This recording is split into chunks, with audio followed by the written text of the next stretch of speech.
नमस्कार, मी रेखाच किचन मध्ये तुम्हाला सर्वांचं मनापासून स्वागत करते। आज आपण बघणार आहोत राजस्थानी स्वीट डिश घेवर। खायला खूप टेस्टी असे हे घेवर बनवायला अगदी सोपे आहेत। सुरुवातीला थोडंसं आपल्याला अवघड जरी वाटलं तरी पण एक दोन वेळा ट्राय केलं तर हे घेवर अगदी परफेक्ट जमतात। सो मस्त असे हे घेवर कसे बनवायचे आहेत यासाठी आपल्याला साहित्य काय लागणार आहे चला तर मग बघून घेऊया।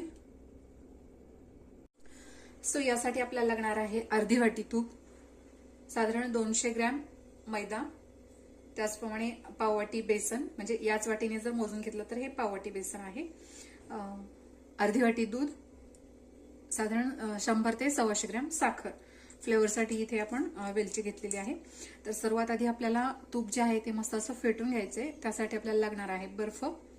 सो बर्फ मी आता इथे काढून ठेवलेला नाहीये, कारण बाहेर काढून ठेवला की लगेच वितळेल। सो आता आपण बर्फाचा खडा घेऊन हे तूप जे आहे ते मस्त असं फेटून